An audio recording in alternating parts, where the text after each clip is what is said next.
Hola, hola, un saludo muy especial para todos. Soy Nicolás Llano, fundador de la Tertulia Digital, y hoy quise aprovechar y compartirles algunas ideas, algunos datos que he revisado, una investigación que me di a la tarea de hacer a partir de ayer a las 6 de la tarde, el momento en el que pues vimos cuál era la nueva realidad del país, qué estaba pasando a partir de la segunda vuelta, y bueno, me quise sentar como a revisar los datos y hacer un análisis particularmente de los temas que nos interesan en la tertulia digital: educación, innovación, emprendimiento, ciencia, tecnología e innovación y por supuesto TIC, el mundo digital, la economía digital. Así que pues les voy a compartir mi opinión muy respetuosa, algunas visiones muy personales. Esto no representa la posición de los empresarios que hacen parte de la tertulia digital, pero particularmente sí representa mi posición y mi entender de la situación, y en los próximos días seguramente que iremos actualizando esta visión con las cosas que se vayan viendo de los candidatos. Lo primero, pues claro para todos: 40% de los votos obtenidos por el senador Gustavo Petro. En segundo lugar, Rodolfo Hernández, que se posiciona como una gran sorpresa en las elecciones con un poco más de 5.900.000 votos. Y bueno, pues detrás de ellos, Federico Gutiérrez y Sergio Fajardo. Quienes me conocen saben que he sido fajardista desde hace mucho tiempo porque siempre he creído en el poder que tienen la educación y la innovación como motores del desarrollo económico. Por supuesto, también he estado cercano a algunos movimientos que han tenido relación con FICO, más desde el conocimiento técnico, desde la experiencia, que desde lo político. Nunca he participado en política de manera directa, pues con mi voto, por supuesto, pero nunca he pertenecido a ningún partido político ni nada similar.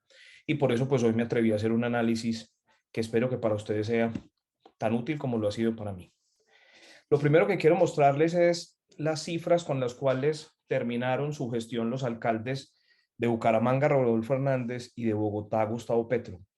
En favorabilidad, Hernández obtenía un 84% al finalizar su gestión, Gustavo Petro un 36%. Y en desfavorabilidad, un 16% Rodolfo Hernández y un 64% Gustavo Petro. De entrada, seguramente que para nadie es sorpresa, yo no voto por Petro, y no voto por Petro no porque haya sido guerrillero, porque creo que el país ha hecho varios procesos de paz, hemos perdonado como país a la guerrilla y los hemos permitido, les hemos permitido que entren a la democracia. No es la razón por la cual yo no creo que Petro pueda ser un buen presidente para este país. La segunda tampoco es por ser de izquierda. Espero que pues quienes tienen posiciones políticas de ultraderecha, de derecha, de centro izquierda o de izquierda o de ultraizquierda, pues sepan que siempre han tenido la oportunidad de llegar al poder, pero por alguna razón no se conectan con las personas. A mí el discurso de izquierda no me conecta y por eso prefiero decir que soy de centro o de centro derecha. Es específicamente porque Petro demostró ser un mal ejecutor. Y les quiero recordar a todos que estamos eligiendo al líder de la rama ejecutiva, que es la que ejecuta. En ese orden de ideas, votar por Petro, pues es darle alas a una persona que ha demostrado que no es bueno ejecutando. Petro ha sido un buen senador. Petro siempre ha sido un buen congresista. Eh, en años atrás ha recibido premios porque hace una buena oposición, porque es un personaje estudioso, juicioso, conoce el país. Como senador lo hace muy bien. Y yo particularmente espero que en esta votación quede como senador, porque siento que ese es su sitio, pero no el de buen ejecutor. Él no es un buen ejecutor. Lo demostró en Bogotá. Estuve revisando mucha información y recordé, por ejemplo, los escándalos del aseo por la compra de unos camiones usados que no generaron un buen resultado.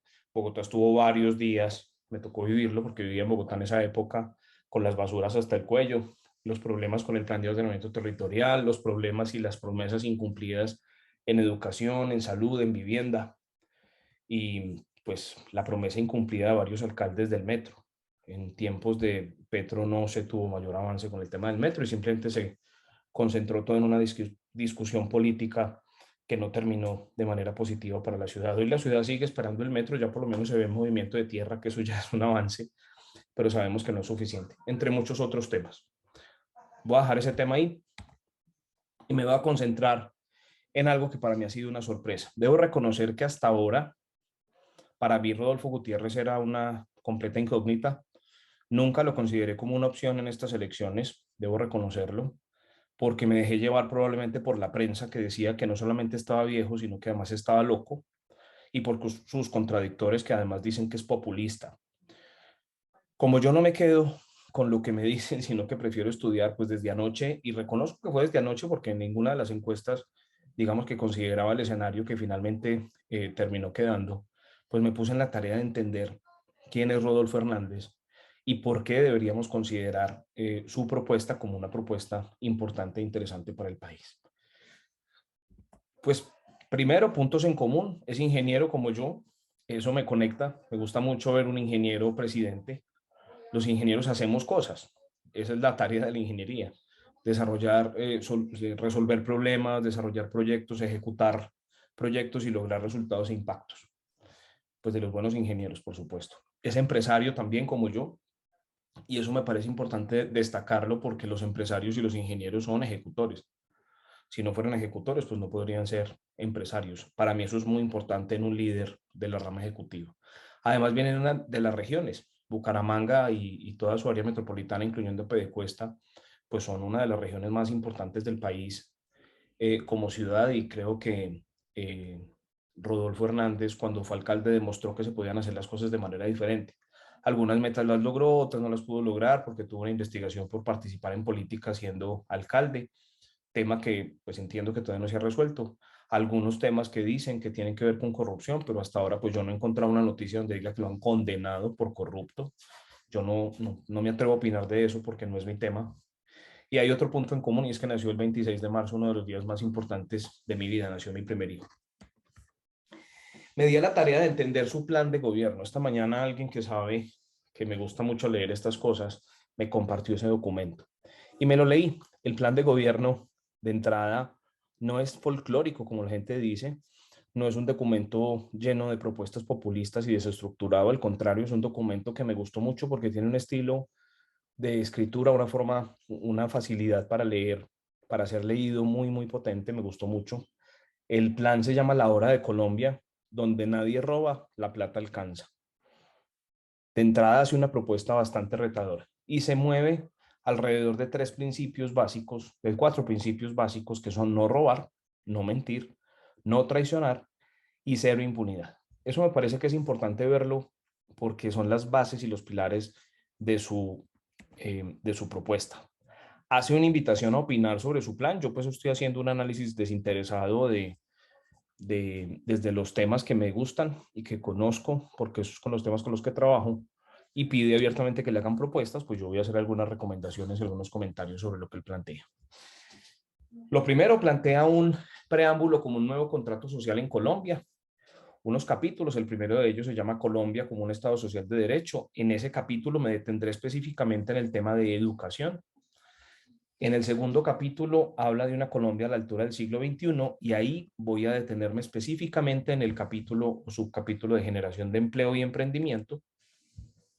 Después habla de un estado de iguales ante la ley, y ahí me detendré en la política tributaria, que me encantó. Y el numeral 4 es el que más nos atañe a los miembros de la tertulia digital y a las personas que estamos en el sector TIC. Se llama Colombia, un país eficiente y moderno. Ahí hablaremos de ciencia, tecnología e innovación, de TIC, de gobierno abierto y gobierno en línea, y de la modernización del Estado. Y una quinta que habla sobre una visión capital del territorio. Sobre ese, pues no hice mayor análisis porque no es, digamos que un tema que domine ni que conozca. En el preámbulo se hace se presentan unas frases muy generales, pero particularmente a mí me conectaron mucho. Específicamente una en la cual dice que en una sociedad en la que el hambre es producto de la corrupción, de funcionarios incompetentes, de contratistas que exprimen los recursos públicos, la violencia siempre será un riesgo latente. ¿Por qué me gusta? Porque acoge algo que yo he hablado siempre, y es que la corrupción no es solamente la maldad de quienes se roban la plata, sino la ineptitud de quienes no la saben manejar y ejecutar. Y me gusta mucho que en el preámbulo de este plan de gobierno pues se presente la ineptitud como uno de los problemas por los cuales el país no avanza. No solamente es darle puestos a mucha gente, es darle puestos a mucha gente que no tiene la capacidad para desarrollar las tareas para las cuales es contratada. Una segunda parte de este nuevo contrato social del que habla este plan de gobierno es que es imperativo deshacernos de gastos administrativos innecesarios, de burocracia alcahueta, de impuestos mal puestos y de tanto derroche en lo público. Necesitamos un presupuesto responsable. Quienes hemos trabajado en el gobierno sabemos que hay algunas actividades de gobierno que seguramente podrían ser desarrolladas de otra manera, pero a veces la ejecución, el afán por la ejecución presupuestal, el afán por la figuración pública de quienes están como líderes, hace que se hagan gastos superiores a lo que debería pasar, porque en términos generales, pues lo que finalmente tiene que hacer el país es que, pues el gobierno es que el país funcione y funcione bien, no que sus funcionarios se destaquen, que es una de las grandes críticas que se le hace precisamente a los gobernantes tradicionales. Gastar y gastar en pendones, gastar y gastar en vallas, gastar y gastar en avisos, tapan un hueco y hacen un aviso de 3 metros avisando que taparon el hueco, pues como que dice, venga, ¿por qué no se gasta la plata en lo que es? Este plan habla de eso.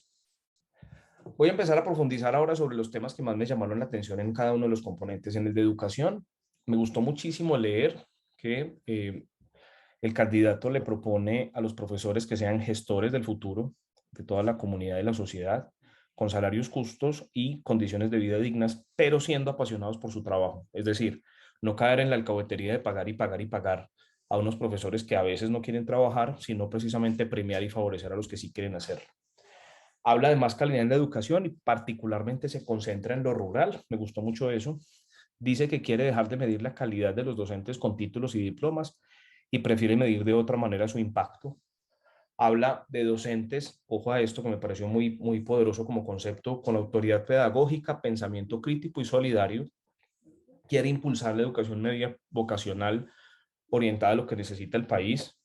En el plan aparece una cifra que me parece bastante especial y es que la carrera más solicitada por los estudiantes que entran a la universidad es nutrición y dietética y psicología. Está bien, pues estamos viviendo momentos de obesidad seguramente y de problemas mentales, pero esos son carreras que deberían de alguna manera estar pues no en el primer lugar. En el primer lugar deberíamos tener a los ingenieros, a los ejecutores de proyectos, a los que diseñan ese tipo de cosas, que puedan generar patentes y ese tipo de cosas. No digo que las primeras carreras no lo puedan hacer, pero no tienen, digamos que esa habilidad desarrollada ni estudian para generar innovación.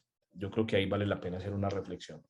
Habla también de jornadas únicas con alimentación y transporte para llevar la deserción a cero. Y ojo a esto, propone eliminar el examen de admisión de las universidades públicas, no para dejar entrar a todo el mundo, sino para que durante el primer semestre todos los estudiantes que quieran entrar a la universidad puedan hacerlo y en la medida que demuestren durante el primer semestre que tienen la suficiente calidad para poder continuar la universidad, puedan continuar. Es un filtro que cambia de tiempo, ya no es antes de entrar a la universidad, sino que le dan la oportunidad al estudiante de entrar a un primer semestre y demostrar que realmente es bueno. Yo no sé si eso es una buena o es una mala medida, pero es una medida diferente y seguramente que nos va a llevar por un camino diferente y no negarle la entrada a la gente que de pronto tiene la habilidad, pero que por los nervios de un examen de admisión tan complejo como los de las universidades públicas en el país, pues de pronto se bloquea y se frena. Uno segundo que me gustó muchísimo como concepto y ojalá lo pueda sacar adelante es las universidades en manos de intelectuales, académicos y pensadores y no en manos de políticos. No hay que explicarla. La siguiente es las universidades que no compitan con sus propios egresados haciendo proyectos de consultoría. Él tiene unas cifras y dice que las universidades se han dedicado a hacer consultorías para el sector privado e incluso para el sector público, compitiendo con altísimos precios contra los consultores o los egresados de las universidades que podrían hacer esas tareas y esos trabajos. ¡Wow! Lo hemos hablado muchas veces en la tertulia digital y en varios escenarios de conversación. A veces es el mismo gobierno el que pone al gobierno a través de las universidades, en este caso, a competir con el sector. Eso pues está raro. Habla también de una condonación de créditos del ICETEX, pero ojo, para los mejores promedios, no para todo el mundo. Así que reta todo el sistema educativo hacia la calidad, demostrada no con títulos, sino con resultados. Me gustó muchísimo eso.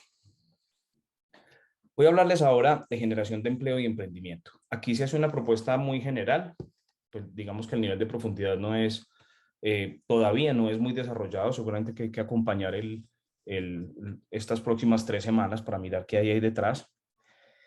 Dentro de las cosas que destaco, pues quiere privilegiar el emprendimiento por encima del primer empleo. Habla de una palabra muy regional que es el cuentapropismo. Dice que se debe promover el cuentapropismo formal, es decir, que la gente pueda trabajar por cuenta propia, es decir, los trabajadores independientes, pero formales. Habla de simplificar trámites, lo vienen diciendo hace mucho tiempo, pero necesitamos un esfuerzo adicional y acelerar el proceso porque es demasiado lento. Propone empresas para personas jóvenes o que las personas jóvenes creen empresas y no tengan que pagar impuestos por 3 años. A veces las exenciones que se orientan a la generación de empresas, lo que hacen las grandes empresas es que crean empresas nuevas para ganarse la exención, aquí las cierra a empresas de jóvenes. Quiere eliminar impuestos por adquisición de bienes de capital, habla también de promover clústeres y de disminuir importaciones y aumentar exportaciones. También en generar empleo en los sectores que lo requieran. Habla de un gran observatorio atado al Ministerio del Trabajo donde se identifiquen dónde es que están haciendo falta empleos para poder sugerir estudios y formación en ese sentido. Cuando habla también del cuentapropismo, dice que los independientes deberían también tener ARL y cajas de compensación, no como un impuesto adicional, sino como un servicio que de alguna manera los protege en esa tarea de ser independientes. Lo destacado, pues habla del entorno digital como escenario perfecto para generar oportunidades, eso está muy bien. El documento habla del foco que quieren poner sobre las startups, particularmente mencionan a David Vélez de Nubank, que lo hemos tenido aquí en nuestra tertulia digital, a Rappi y a Platzi, como unos ejemplos a imitar. Y habla de ampliar la financiación a las MIPYMES y a las startups con tasas de interés iguales o menores a las del Banco de la República. Es decir, va de alguna manera a disminuir el valor del interés de los créditos específicamente para MIPYMES y para empresas a unas tasas pues, muy competitivas en comparación a lo que hace al manejo económico que da el Banco de la República. Ojo pues, con respecto a política tributaria, dice que la mejor manera de inhibir la evasión fiscal es eliminando el concepto de IVA descontable. Quienes estamos en el mundo empresarial sabemos que hay una figura que es el IVA descontable, que debería ser, digamos que una buena forma de lograr que los negocios pues puedan cruzar ese IVA que a veces es tan costoso y tan duro de pagar, porque hace que los precios se crezcan. Y en este caso él propone eliminar el IVA descontable porque es la forma, yo no lo sabía, no lo tenía tan claro, de mayor evasión de parte de las grandes empresas y de los grandes grupos económicos. Por eso dice que el IVA, y esto también lo hemos conversado muchas veces en la tertulia digital, debe ser tan práctico de pagar que no sea fácil evadirlo. Es decir, que sea tan sencillo y tan práctico el tema del pago del IVA, que nadie lo puede evadir. Pero también propone que el IVA general pase del 19% al 10%, excluyendo de allí, por supuesto, la canasta familiar y algunos productos que tienen exención de IVA, como los libros y otros productos por el estilo. Y dice que después de lograr este objetivo, que de entrada a mí me parece maravilloso, elimina el 4 por mil. En el documento, para quienes sean contadores o financieros y quieran profundizar en esto, en el documento del plan de gobierno que está en la página de Rodolfo Hernández, pueden encontrar un cuadro donde hacen la comparación.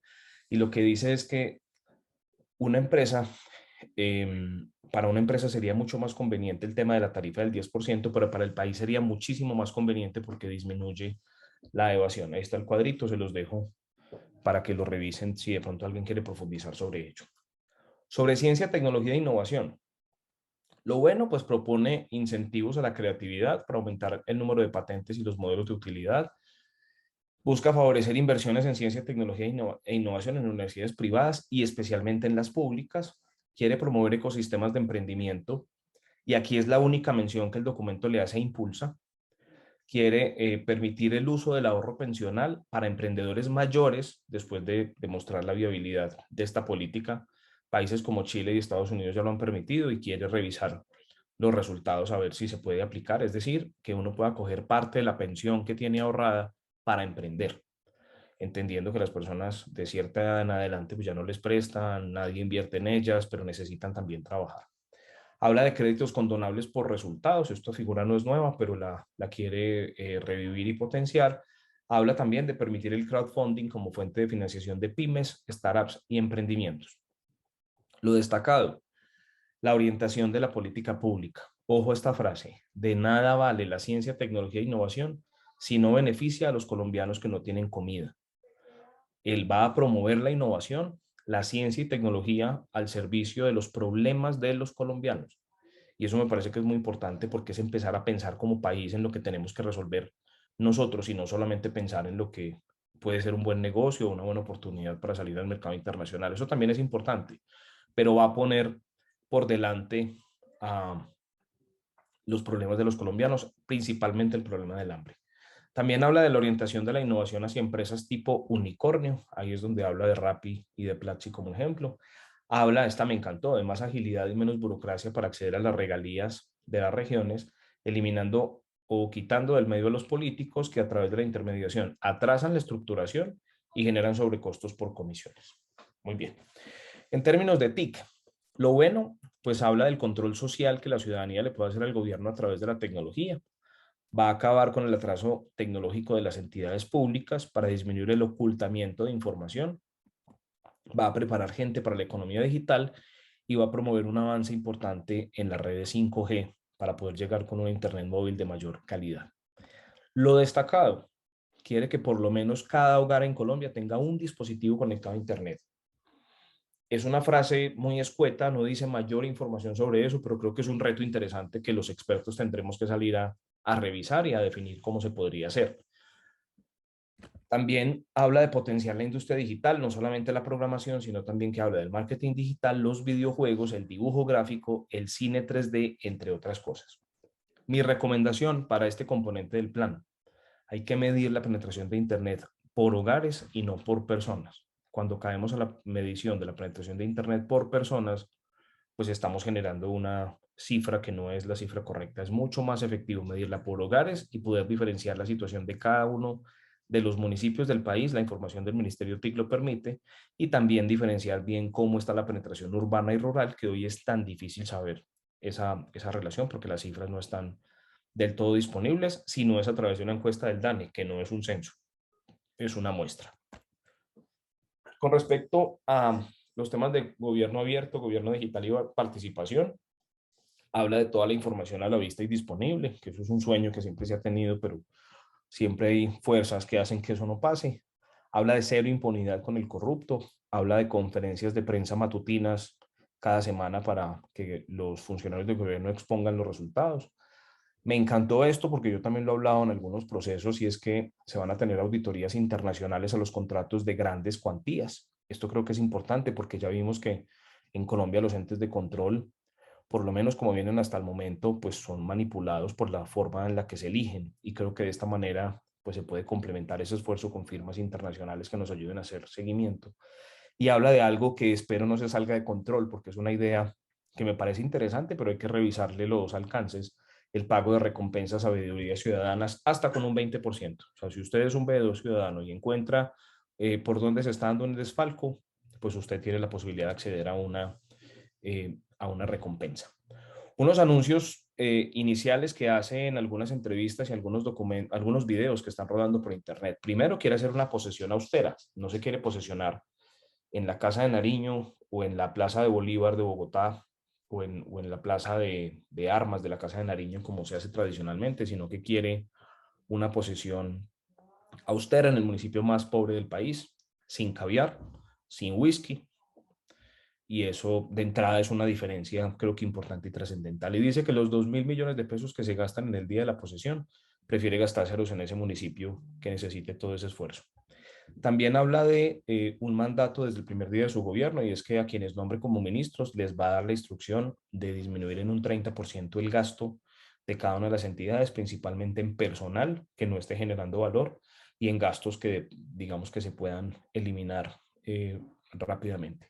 Habla de la unión de varios ministerios. Creo que esto merece un análisis mucho más profundo, pero creo que es importante verlo también. Dice que unirá Mintic con Minciencias. Yo invitaría a que también se revise si vale la pena o no tener a Impulsa dentro de esa nueva estructura. Habla de unir ambiente con cultura. No soy experto en ninguno de los dos temas, pero a mí no me suenan parecidos. Seguramente que el que lo propone tiene algo en mente. Y habla de unir educación con deporte. Creo que tiene más sentido que esto pase. Acabará con varias consejerías. Yo me sorprendo con esta lista de consejerías que ni siquiera sabía que existían: la Consejería Presidencial para la Niñez, la de la Juventud, la de la Información y la Prensa, la de las Regiones, la del Alto Comisionado para la Paz, la de la Estabilización y la Consolidación, la de los derechos humanos y asuntos internacionales, la de la competitividad y la gestión de lo público, la de seguridad nacional, la de participación de personas con discapacidad, entre otros. Estas consejerías funcionan de manera paralela a algunos ministerios, entonces a veces pues uno no sabe cuál es la tarea del ministerio, cuál es la tarea de la consejería y quién es el que definitivamente responde por los objetivos. Creo que eliminar toda esta burocracia, porque es burocracia, alrededor del presidente y nombrar ministros que estén absolutamente en la confianza del presidente, pues hace que se pueda generar un ahorro bastante importante. No sé si hacen buena gestión o no, pero pensaría que si tenemos no sé, si tenemos comisiones o consejerías para la niñez, los temas de la niñez están súper resueltos. Creo que todavía tenemos grandes retos, entre otras cosas.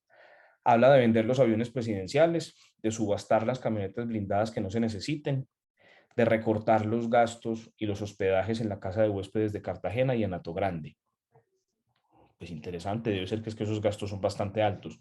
Él maneja unas cifras donde dice cuánto se gasta la casa de Nariño por día. Yo no sé si son ciertas, pero son cifras desconsoladoras. En una situación en la que la gente está pasando hambre e incluso en nuestras familias, la plata del mercado. Y también dice que suprimirá más de una decena de embajadas y consulados, que promete convertir la Casa de Nariño en el Museo Fernando Botero para que todos los colombianos puedan apreciar todo tipo de obras de arte. Interesante. Hay gente que dice que esto es populista, yo particularmente creo que es una forma diferente de ver las cosas. Así que los colombianos hablaron ayer, la gente, la gran mayoría de las personas en Colombia buscaban cambio, le dieron la posibilidad a los dos candidatos que están promoviendo unos cambios trascendentales, así que pues tenemos dos posibilidades, o elegir a un político con trayectoria o elegir a un empresario con trayectoria. Yo particularmente hasta este momento ya tomé mi decisión y mi decisión estaría entre esa y votar en blanco si es que por algún motivo este candidato del que les estoy hablando pues no me genera confianza hacia adelante. Espero que no me defraude y espero que todas estas cosas que él dice que puede hacer, pues realmente las haga. A mí me ilusiona mucho ver las cosas de manera diferente. Creo que va a necesitar un equipo de trabajo muy innovador, muy visionario, muy ejecutor, que lo pueda respaldar a él en todas estas decisiones, que sepa cómo se hacen las cosas en el sector público y sobre todo, pues lo invitamos a él y al senador Petro a que participen en los debates, a que le cuenten a los colombianos cómo van a hacer las cosas realidad y a que entre todos logremos sacar este país adelante. Un saludo para todos, espero no haber herido susceptibilidades y al contrario haber generado un espacio de conversación y discusión. Cualquier comentario me pueden escribir nicolás@tertuliadigital.org y a todos los esperamos en una próxima oportunidad. Un saludo a todos y gracias. Chao.